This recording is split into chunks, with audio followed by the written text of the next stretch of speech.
Very soon, we're going to have lined up beside me 6 finalists to whom we will distribute $200,000 in total prize money this evening, with one taking home the $100,000 grand prize and the honor of receiving the Templeton Freedom Award of 2021. But who are the finalists? Let's roll video number 1 celebrating the Cardinal Institute. Quality education is key to breaking the cycle of poverty. But for decades, West Virginia students have been trapped in a system that consistently lands at the bottom of national rankings, with no alternatives available. Leaders of the Cardinal Institute for West Virginia Policy knew there was a better way, and in 2015, they began a journey to transform education in their state. As a result of their tireless efforts, West Virginia opened to charter schools in 2019, and this year, the West Virginia legislature adopted the Hope Scholarship Program, a nation-leading education reform that provides funding directly to families and students rather than systems. Parents across West Virginia now have the agency they need to make the best decisions for their children. And by introducing competition into the education marketplace, Cardinal Institute has revolutionized educational choice, creating the gold standard for reform and bringing a West Virginia miracle closer to fruition.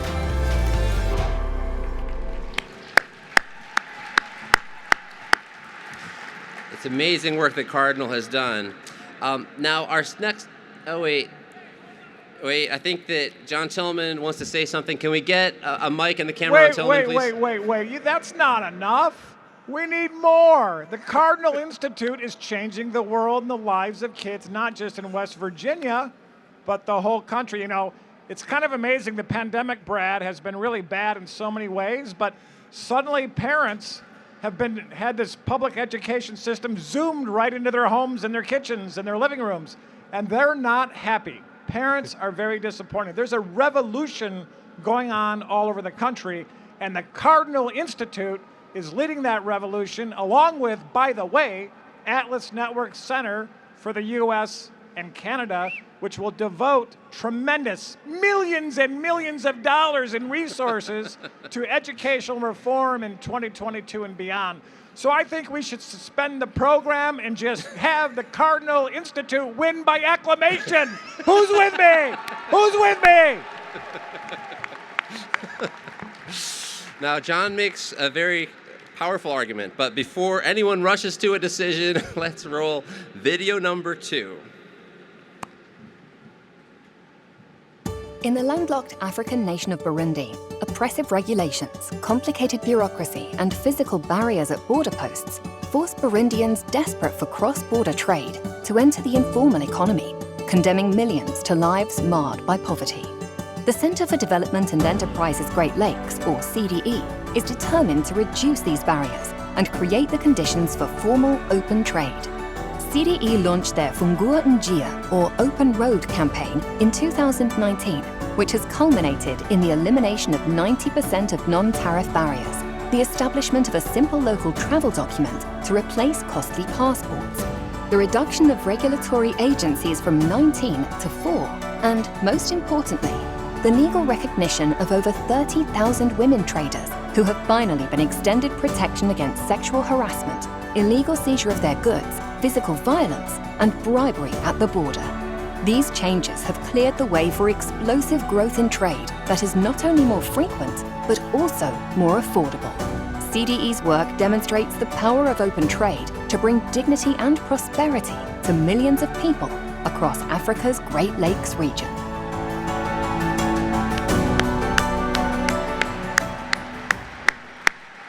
Isn't it amazing what Center for Development and Enterprise in the Great Lakes has been able to accomplish? It is a wonderful, inspiring project.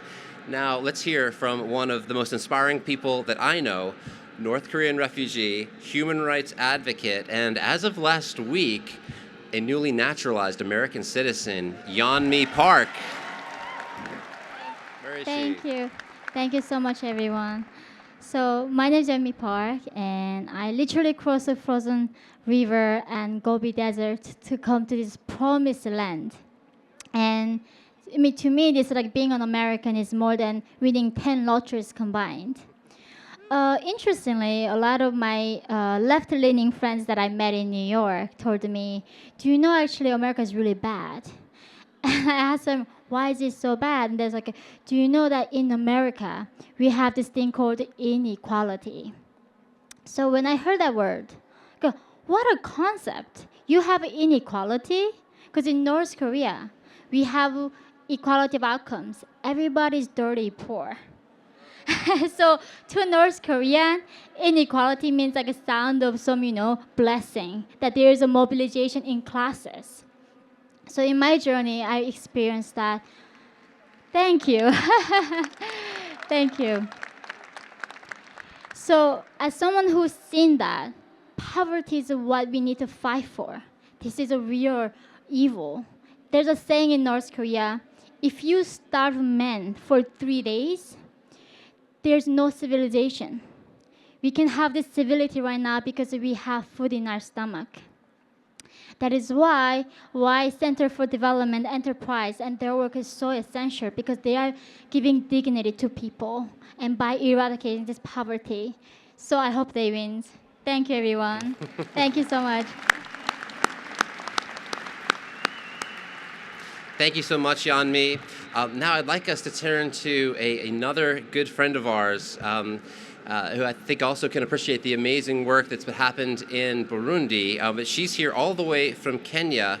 I remember, June, I hope I don't date us, but I think that you starred in a beautiful documentary by the BBC called The Devil's Footpath 15, 20 years ago when we first met. Can we please have the camera go to our friend June Orunga for a comment? Hi, everyone. My voice is a bit raspy, so I'm going to speak slowly. Hope you can hear me. I'm really torn. I want the Burundians to win. They're our neighbors in Kenya. But I'm an entrepreneur for 15 years now, and that journey has been arduous. Carrying risk is difficult to describe if you've never done it for an enterprise. It's like being on the open seas, grappling with the sails in the winds. If you have the opportunity to actually have the ears of regulators when nobody else does, it is so tempting to just turn to the dark side. But Libertas has done something that's actually literally rescued entrepreneurs from this by coming up with the concept of the sandbox, having entrepreneurs being able to dabble in side unregulated space so that we can discover competitively what regulation should be. For a company like mine that works in a greenfield industry where there's no regulation yet, I can heave a sigh of relief. It's hard to describe. I don't know if you get it, but it has rescued liberty, even from people who know better, like myself. Thank you. I hope you vote. I hope they win. I'd like to encourage you all to check out their work, and I hope they win, because this is revolutionary, basically bringing competition and experimentation and the bottom-up approach to discovering what regulation ought to be. Thank you so much. Thank you so much, June. Let's check out the video for Libertas Institute. Red tape and bureaucracy often discourage aspiring entrepreneurs, overwhelm small businesses, and hinder established companies from reaching their full potential. Utah's Libertas Institute aims to change this stifling environment with the nation's first comprehensive regulatory sandbox. This system allows business owners to seek exemption from onerous regulations, giving entrepreneurs and enterprises time to innovate, while providing lawmakers the opportunity to review and repeal outdated or restrictive policies. By decreasing unnecessary regulations, Libertas Institute's regulatory sandbox creates a welcoming environment for fresh business ideas. Sandbox programs in Utah have helped dozens of companies serve their customers more cost-effectively and efficiently by reducing their regulatory burden. Libertas Institute is encouraging similar sandboxes across the country and hopes to see their policy proposals adopted on the national level. Libertas Institute's concerted deregulation efforts are allowing a new generation of entrepreneurs in Utah to achieve their dreams, making the state a beacon of innovation and opportunity in the United States.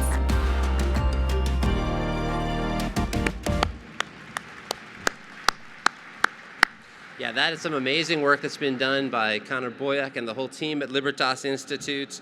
I think I did see another hand in the air while the video was playing. It looks like Manhattan's greatest party host and our longtime board member who recently left our board, Jerry Orstrom, might like to say a few words. Jerry. Thank you, Brad. I just wanted to note that despite my friend John Tillman's vociferous support for a very well-deserved competitor here, there is no question that the Institute of Economic Affairs is going to win this wonderful prize hands down.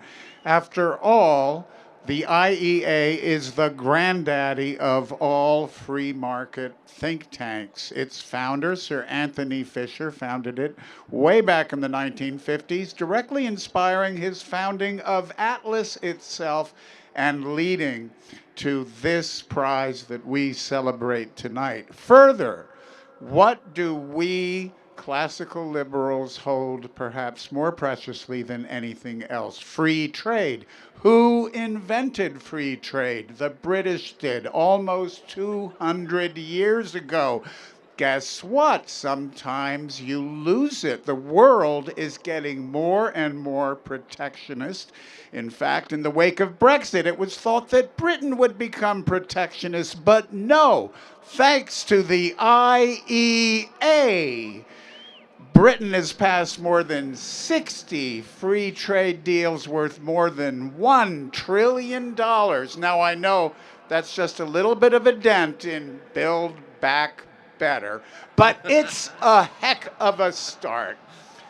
And finally, of all the people here in this stadium, there is only one person who, when asked for his business card, would you please, could provide it while simultaneously lighting the torch towards freedom for us all.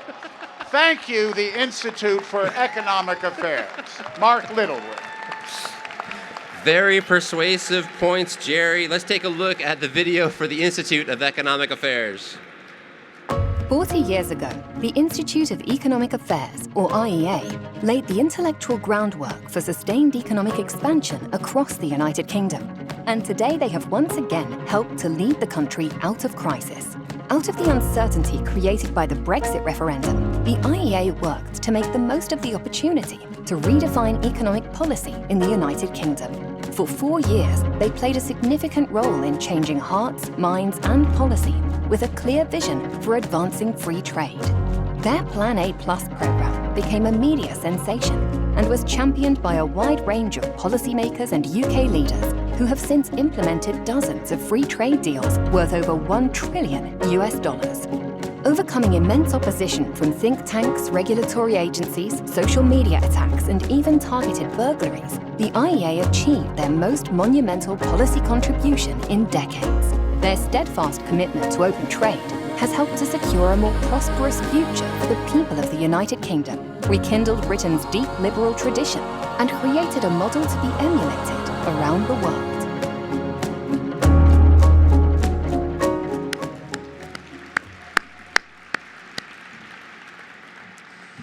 Okay, we've got 2 more videos left to go, and believe it or not, I think we've got time for, coincidentally, 2 more testimonials from the floor. I've heard that we should stick at Jerry's table because there's actually, as powerful as those arguments were, Jerry, I think we've got a dissenting argument from a man who just left his tenured professorship at Brown to become the incoming president of Heterodox Academy, John Tomasi. Good evening. My grandmother, Mary O'Connell, was a very wise woman. She taught me many of the principles that I use to live my life. And one of the principles my grandmother taught me was never stand up and speak after a man with a flaming wallet. So I find myself at a loss. He's got the granddaddy with him. My grandmother, where is she now when I need her most? So I'll just do it my way. In 2016, when I gave the Religio lecture to this group, I talked about what it would mean to find friends for liberty and what the most effective and the most true way to find friends for liberty might be. And I suggested that talking about lower taxes might not be it.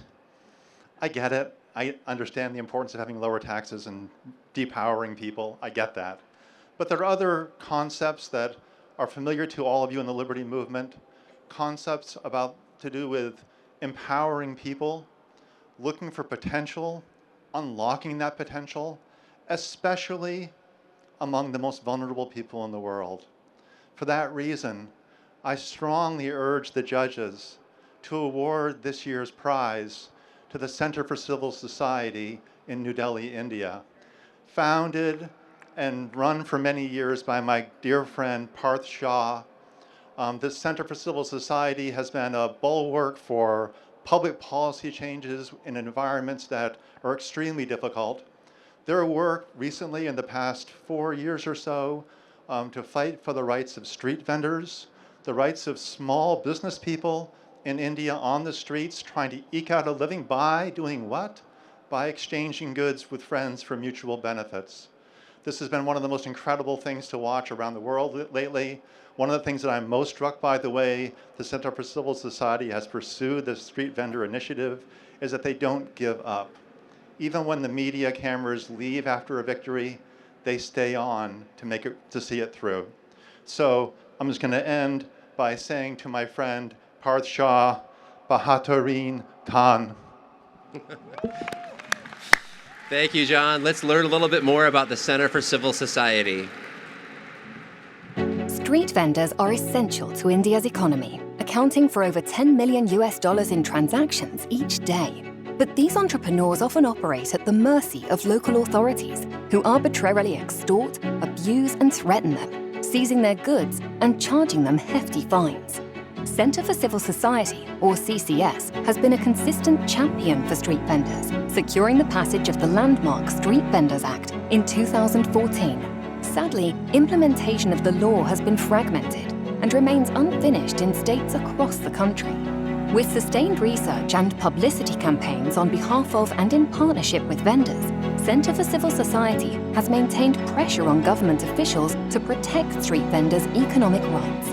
Moreover, CCS's work to educate vendors about the law is enabling millions to stand up for their rights, ultimately allowing them to earn a livelihood free from the fines and fear that have prevented them from plying their trade in peace.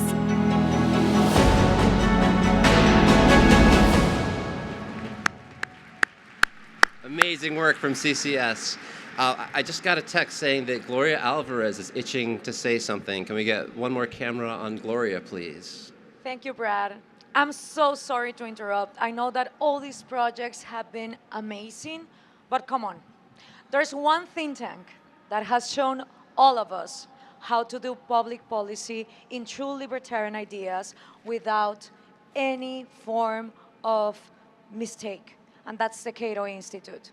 As a former intern of the Cato Institute, I know that thousands of people have advanced their careers of liberty thanks to the public policy that they make, especially their investigations on criminal justice and equality under the law, which is always the equality that socialists never want to talk about, and is the actual equality that we're lacking in Latin America, in Africa, and Asia. We don't need equality of material goods, because that's impossible. As long as there is innovation, there's never going to be equality of material goods. But we do need rule of law, justice, equal treatment for every human being, regardless of their sexuality, of their creed, of where they come from. Let's just stop punishing people for things that they were born into and they didn't even choose. And let's start rewarding people for what they do and their actions and the things that they can actually live by.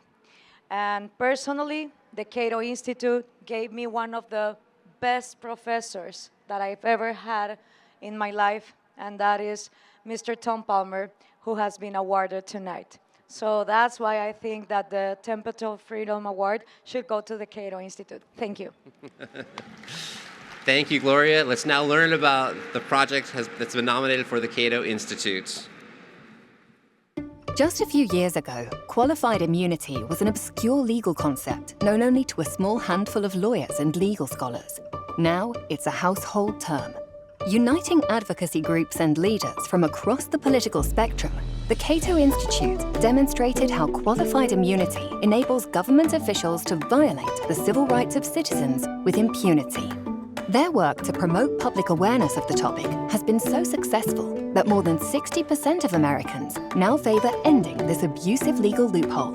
And legislative efforts to ban qualified immunity are picking up steam. Several jurisdictions, including Colorado, New Mexico, and New York City, have already banned the legal defense, clearing the way for citizens to bring lawsuits against officials, including police officers, who have violated their rights. Bills to that effect have also been introduced at the national level by members of Congress representing 3 political parties. The Cato Institute's efforts aim to restore the civil rights of every American and give renewed energy to the creed, liberty and justice for all.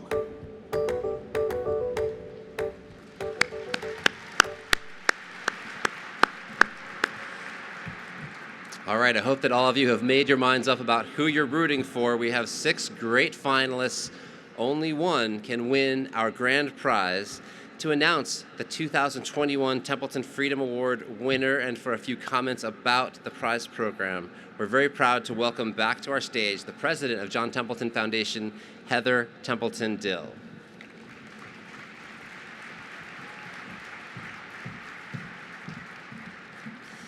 Good evening. I'm delighted to be here tonight to participate in the Templeton Freedom Award.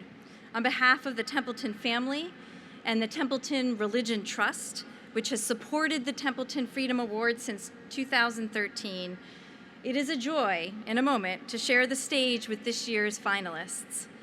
The Templeton Freedom Award recognizes the most exceptional and innovative contributions to the understanding of free enterprise and the public policies that encourage prosperity, innovation, and human fulfillment via free competition. The Templeton Freedom Award is named in honor of my grandfather, Sir John Templeton. He grew up in South Central Tennessee in a small community where his mother encouraged open-minded inquiry and entrepreneurial activity. From an early age, he sold vegetables from his mother's garden. He cornered the market on the 4th of July holiday by purchasing fireworks in a neighboring county and selling them in his hometown for a premium.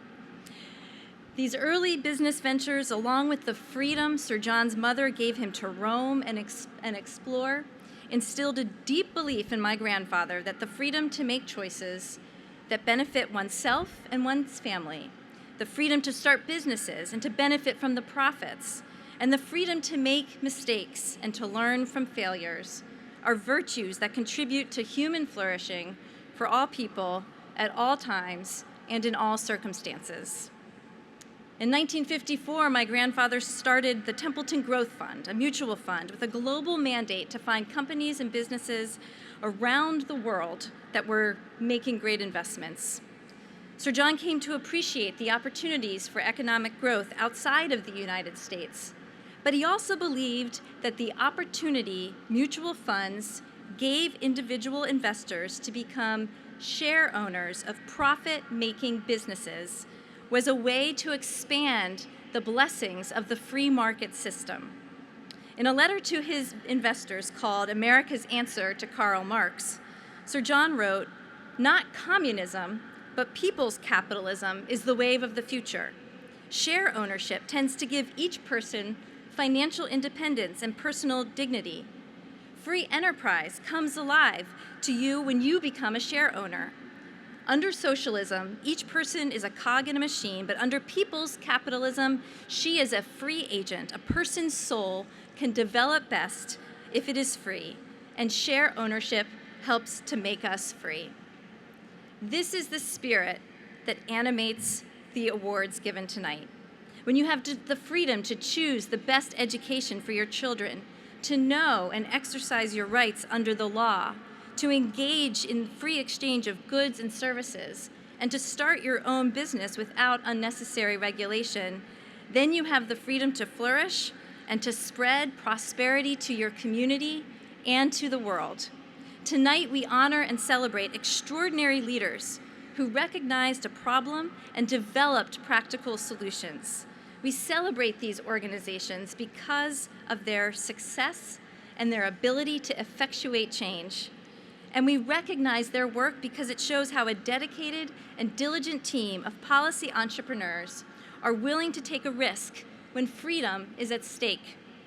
And this matters not only for the impact these organizations have had on their communities or on the specific issue they chose to address, but because, as my grandfather also wrote in that letter to his investors, nations who have lost free enterprise have, without exception, eventually lost all freedom of religion and freedom of speech.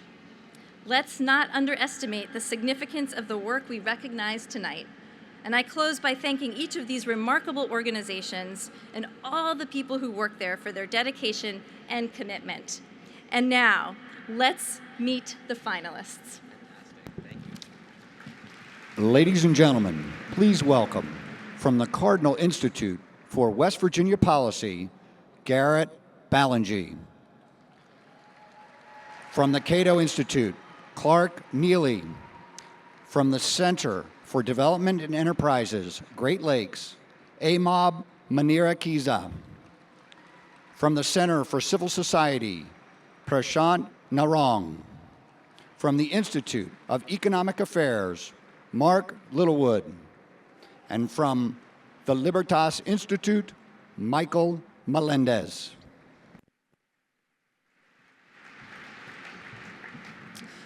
In this envelope, we have the name of the winner of the 2021 Templeton Freedom Award. Heather, would you do the honors, please? My pleasure. And the winner is Center for Civil Society, represented by Prashant Narang.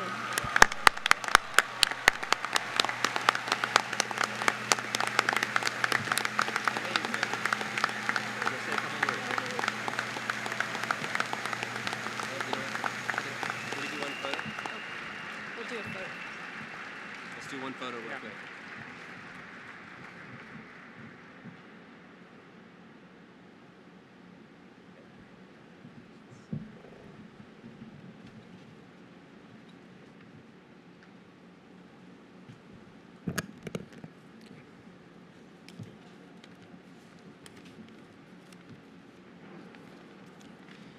Good evening, everyone. It is an honor for Center for Civil Society to receive the Templeton Freedom Award 2021. It is personally a matter of great pride for me, as I have been closely associated with this work since 2013. Initially as a lawyer, then as a researcher, and now as the project lead for past 3 years. While my CEO, Lakshmi Sampath Goel, could not be here in person today on account of some visa challenges, it is my pleasure to deliver the acceptance speech on her behalf. Center for Civil Society has championed for economic freedom for the poor and the informal sectors of India for over 2 decades now. Our work on street vendors has been an area of focus and subsequent to the enactment of Street Vendors Act 2014. CCS has been looking at the legislative aspects of its implementation, working closely with the street vendors at the ground level and representing their voice at the government committees. A key aspect of our work has been the provision of legal aid, which has provided support to thousands of street vendors who each day face harassment and impediment to earning an honest living.